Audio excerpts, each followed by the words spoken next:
देखिए, पहले तो मैं ये बात फिर से कह रहा हूँ कि जो आतंकवादी दहशतगर्दों ने जो बर्बरियत के मज़ाहरे किए हैं पहलगाम में, और वो नाकाबिल बयान है, वो तकलीफ़ देह हैं, दर्दनाक है, और जितना भी उसका हम कंडेम करें वो कम है।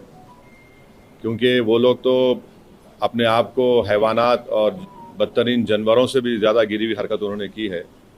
और किसी के मज़हब का नाम पूछकर ये बात उनकी जान लेना, ये सरासर गलत है, जुल्म है। और हम उम्मीद करते हैं कि इंशाअल्लाह ताला अल्लाह सुब्हानहू व तआला उनको दुनिया में भी और आखिरत में भी उन दहशतगर्दों को सख्त अजाब से नवाजेगा, और उनके ऊपर जो लोग बैठे हुए हैं वो भी तबाह बर्बाद होंगे।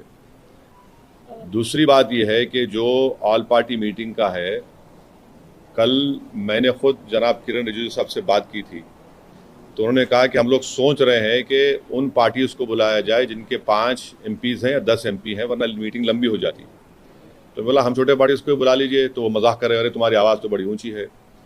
तो इसीलिए मैंने आज ट्वीट किया था कि ये मसला बड़ा अहम है, नेशनल इंपॉर्टेंस का है, जो ऑल पार्टी मीटिंग होने जा रही है, कि इसमें सब पार्टीज़ को बुलाया जाए। तो अभी जब मैं आपसे बात कर रहा था तो होम मिनिस्टर ऑफिस से होम मिनिस्टर मेरे से बात किए और बोले कहाँ हैं आप? तो मैं बोला सर हैदराबाद में हो। तो बोले देर होगी मगर आप आइए। तो अभी अगर टिकट मिलेगा, इंशाल्लाह मैं बोला हूँ, जो भी टिकट मिलेगा पहुँचेंगे और उसमें शिरकत करेंगे और अपनी बात को रखेंगे।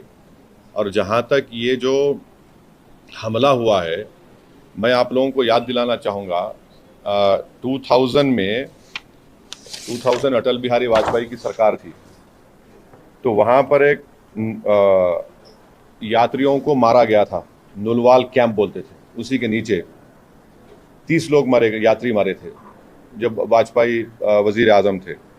तो उसके बाद एक लेफ्टिनेंट जनरल क्या है JH मुखर्जी साहब की कमेटी बनाई गई थी, वो रिपोर्ट अब तक नहीं आई।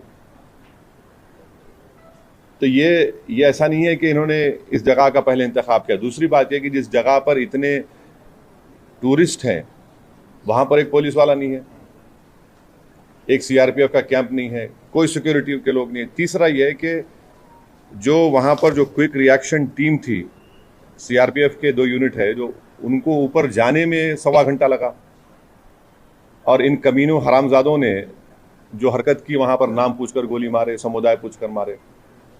तो ये इसकी अकाउंटेबिलिटी तो होनी चाहिए। और यकीनन ये दहशतगर्द हमारे पड़ोसी मुल्क पाकिस्तान से आए, पाकिस्तान के ISI, पाकिस्तान के जो उनका इस्टेब्लिशमेंट है, उनकी पूरी तायद और पूरी सपोर्ट उनको हासिल है। चौथी बात यह है कि ये बॉर्डर कैसा क्रॉस करके आए, कौन जिम्मेदार है इसका? अगर वो पहलगाम तक आ गए तो श्रीनगर तक पहुंच सकते। कितनी दूर है श्रीनगर वहां पे लोगों के लिए? तो ये यकीनन अकाउंटेबिलिटी फिक्स होनी चाहिए, और इन जालिमों से, इन कमीनों से, जिन 26 लोगों की जानें ली हैं, उनसे इंसाफ उसी वक्त होगा जब अकाउंटेबिलिटी भी फिक्स होगी और इन लोगों को कैफर किरदार तक पहुंचाएंगे, इन दहशतगर्दों को। और उम्मीद करते हैं कि हमारी हुकूमत इन लोगों का ताक़ुब करेगी, इन लोगों को जो मरने वाले परिवारों हैं उनसे इंसाफ उसी वक्त होगा जब अकाउंटेबिलिटी फिक्स होगी। और ये दहशतगर्द जो जालिमाना और बिल्कुल ही घटिया किस्म की, माने हैवानियत से बदतरीन हरकत उन्होंने की, इसका हम कंडेम करते हैं। छठी बात यह है कि अंग्रेज़ी का एक बहुत बड़ा अखबार है टाइम्स ऑफ इंडिया, मैं समझ नहीं पा रहा हूँ कि उन्होंने इस तरह की हेडलाइन कैसे कैरी की, द कलमा सेव देम। आप इस तरह की हेडलाइन कैसे लगाते बताइए? आप तो पूरे मुसलमानों को ही आप दोषी करार दे रहे हैं। भाई, वो आतंकवादियों का कोई मजहब नहीं होता, वो दहशतगर्द हैं। वो तो ISIS की आइडियोलॉजी पे चलने वाले कुत्ते हैं ये लोग। इतना बड़ा अंग्रेजी अखबार, द कलमा save them, what is this? भाई, कितने जो कश्मीर में जितने आतंकवादियों ने सबसे ज्यादा मारा, वहां के कश्मीरी मुसलमानों को मारा, सबसे ज्यादा मरने वाले वो है वहां पे। तो उसके बारे में क्या बोलेंगे आप? ये तो एक आइडियोलॉजी है ना, ये तो टेररिज्म की एक आइडियोलॉजी है। तो बड़ी अफसोस की बात है कि इतना बड़ा अंग्रेजी का अखबार होकर आप इस तरह की हेडलाइन कैरी करते हैं, द कलमा सेव देम और द कलमा was the difference. You cannot carry such headlines. You cannot generalize the whole great religion of Islam. तो नहीं, सुन तो लीजिए, अगर आप ऐसा ही इस तरह की अगर आप हेडलाइन लिखेंगे तो आप तो जो कमीने शैतान बैठे हैं पाकिस्तान में, उनको तो खुश कर रहे हैं आप, उनको तो खुश कर रहे हैं आप। अफसोस की बात है ये। द कलमा ऑफ द डिफरेंस, आप देखिए हेडलाइन जो है वो उस तरह की हेडलाइन हो सकती है किसी की। और आखिरी बात यह है कि कल शाम में 6:30 बजे तेलंगाना के चीफ मिनिस्टर एक all party candle light march necklace क्या है वो पीपुल्स प्लाजा के पास करने वाले हैं। मैं हैदराबाद की आवाम से, तेलंगाना की आवाम से अपील कर रहा हूं कि आप हज़ारों की तादाद में उसमें कल शिरकत करिए।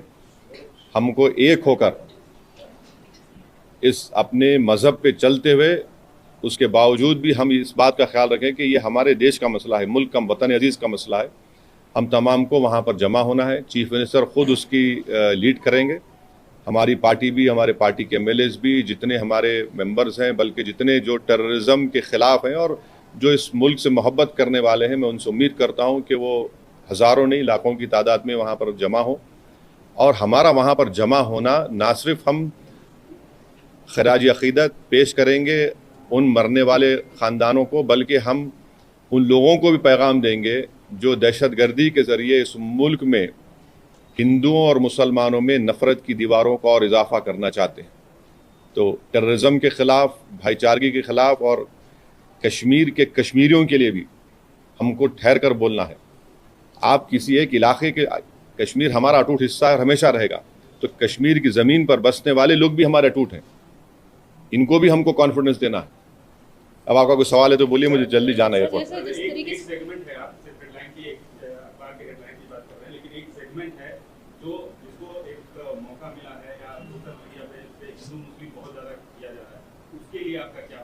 नहीं, आप ये भी तो देखिए कि उसमें एक गरीब कश्मीरी मुसलमान जो घोड़े पर बिठा कर लेकर गया था, रिपोर्ट्स में आया है कि वो रोकने गया इन जालिम कुत्तों को, शैतानों को, तो उसको भी गोली मार दी। कई तस्वीर हैं कि जख्मियों को लोग उठाकर लेकर जा रहे हैं नीचे। आप अगर जो लोग सोशल मीडिया पर ये जो बदगुमानी और जहर फैला रहे हैं, वो पाकिस्तान को और LT को खुश कर रहे हैं, याद रखिए आप। वो ये कहना चाहते हैं कि कोई हिंदू कश्मीर को नहीं आ सकता, तो आप उनको कामयाब कर रहे हैं इस तरह की बकवास करके। आप भाई, आपको अगर नफरत है किसी से तो फिल वक्त रुक जाइए। वक्त नहीं नफरत दिखाने का, ये वक्त हमको एक सीसा पीला हुई दीवार की तरह खड़े होकर उन तमाम ताकतों को एक पैगाम देना है। आप तो उनको कामयाब कर रहे हैं इस तरह की बकवास करके। वो जो चाह रहे थे, आप उनको मदद कर रहे हैं। आप एक बात समझिए कि कितने कश्मीरी मारे गए, उनका क्या मजहब था? मुसलमान भी थे वो। सबसे बड़ा नुकसान तो उनको हुआ है, उनको ही होगा कल के बाद। तो आप वो जो दुश्मन चाह रहा है वो चाल में उनको कामयाब होने दे रहे आप इस तरह की बकवास करके। और जो लोग टीवी चैनल पर जो बैठे हुए हैं, मेरी उनसे भी दरखास्त है, आप देख लीजिए। आप जो बैठकर आप जो सरमनाइजिंग कर रहे हैं, आपके सरमन से आप तो फायदा पहुंचा रहे हैं। हाँ, बोलिए। प्रधानमंत्री ने एश्योर किया है कांग्रेस मीटिंग में कि अब आतंकवादियों की जो बची कुची जमीन है वो भी अरे ले लीजिए ना भाई, कौन रोक रहा? हम तो बोल रहे हैं लो बोल के कई मरतबा। ये बात POK ले लीजिए जाकर, वो इलाका भी लीजिए जो चीन के पास है।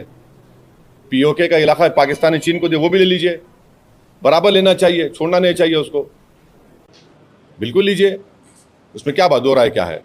हमने तो इंडस वाटर ट्रीटी को भी ख़त्म कर दिया, वो रोक लगा दी उसके ऊपर।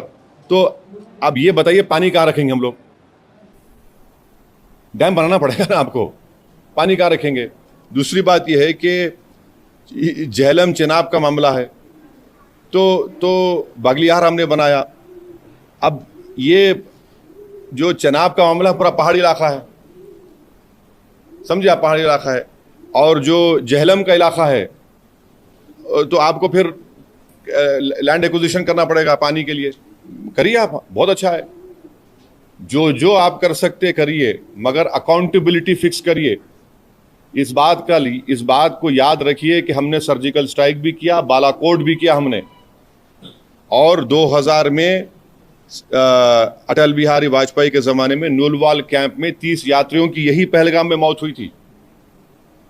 किसके ऊपर अकाउंटेबिलिटी फिक्स होगी? आखिर ये लोग कैसे आए? अगर पहलगाम तो आ गए तो श्रीनगर भी जा सकते हैं लोग। तो ये अकाउंटेबिलिटी फिक्स होना ज़रूरी है, डिटरेंस पॉलिसी हमारी देखना ज़रूरी है, और ये जो हरकत किए ये कुत्ते, इनको सज़ा मिलना ज़रूरी है। और असल इनसे ऊपर जो शयातीन बैठे हुए हैं, जो हमेशा नहीं चाहते कि ना भारत में ना कश्मीर में अमन रहे, इनको जड़ पेड़ से इनको सबक सिखाने की ज़रूरत है। ये सिर्फ मेयर रेटरिक नहीं होना चाहिए, बल्कि ग्राउंड पर उम्मीद करते कि एक्शन होना। और मैं ऑन रिकॉर्ड कह रहा हूं कि होम मिनिस्टर जो जाकर मिले विक्टिम फैमिली से, अच्छा किए। वो आसान काम नहीं था मगर अच्छा किए। मगर उन विक्टिम्स को ये नहीं है कि हम भूल जाएं थोड़े दिन के बाद। उन मरने वालों के परिवार के आंसू रायगा नहीं जाना चाहिए। और कई ऐसे वीडियोस है कि जो लोग जिनको पनाह दिए, कश्मीरी मुसलमान पनाह दिए उनको, वो भी तो देखिए आप। सर ये जो मेजर्स लिए, ये जो मेजर्स लिए एससी 7 जो स्कीम में वीजास है उसको इमीडिएटली कैंसिल करना, रद्द करना, और अठारी को बंद करना, और आप जैसा बोले झेलम, चेनाब, ब्यास, ये नदियों को कैसे रोक पाएंगे? मतलब डैम तो बनाएंगे। नहीं, ठीक है। देखिए वर्ल्ड बैंक इसका वो इंश्योर करता है, तो आप करिए ना। हमको इतना से पानी कहाँ रखेंगे वो भी तो देख लीजिए। क्योंकि जो Chenab area is a mountainous area, and ये नदी जो जाती चेनाब की वो माउंटेन से जाती, झेलम का जो है वो जमीन पर जाती, तो आपको डैम तो बनाना पड़ेगा। इंडस का जो है वो उधर अलग एरिया होता, अलग छोटा सा एकदम। वो सर ये कैसा दिखती है मेजर्स को? ये काफी है पाकिस्तान की जो दहशतगर्दी। एक बात सुनिए, मैं प्राइम मिनिस्टर से एक सवाल ये कर रहा हूं कि जनवरी 2025 तक पहलगाम में उस मुकाम पर 2 सीआरपीएफ की यूनिट थे, अब क्यों नहीं है? क्यों हटाया गया उनको? पूछ लीजिए, सही है तो सही है बोलिए, गलत है तो गलत बोल दीजिए। जो बेसान मीडोज है, क्या हुआ वहां पर? फिर नीचे से जो क्विक रिएक्शन एक्शन टीम को 1 घंटा लगा ऊपर जाने के लिए, और ये कमीने कुत्ते जो है नाम पूछकर मार रहे थे लोगों को, मजहब पूछकर मार रहे थे। अकाउंटेबिलिटी तो फिक्स होनी चाहिए भाई। अभी नहीं, देखिए, अगर आप लोगों के सोर्सेस में प्राइवेट जेट है तो बोलिए, बैठ के जाएंगे, टिकट मिला तो जाएंगे। आप लोग बड़े ज्ञानी हैं, पावरफुल लोग हैं आप लोग। अच्छा जी, बदला कैसे होगा? क्योंकि लोग आज, आम जनता जो है जो सड़कों पर उतर रही है, कैंडल मार्च कर रही है, विक्टिम्स जो है सब ये कह रहे हैं कि बदला इस बार तो लेना चाहिए, हर बार की तरह लेना चाहिए। एक बात सुनिए, पिछले साल जुलाई में रेसी एक जगह है वैष्णो देवी करीब, वहां पर भी 7 या 9 टूरिस्ट को मार दिए थे। यकीनन टेररिज्म के ऊपर कोई कॉम्प्रोमाइज नहीं होना चाहिए, मगर अगर आप दावे करेंगे खत्म हो गया तो कहां खत्म हो रहा? अकाउंटेबिलिटी फिक्स करिए भाई, बस अकाउंटेबिलिटी आप फिक्स करिए।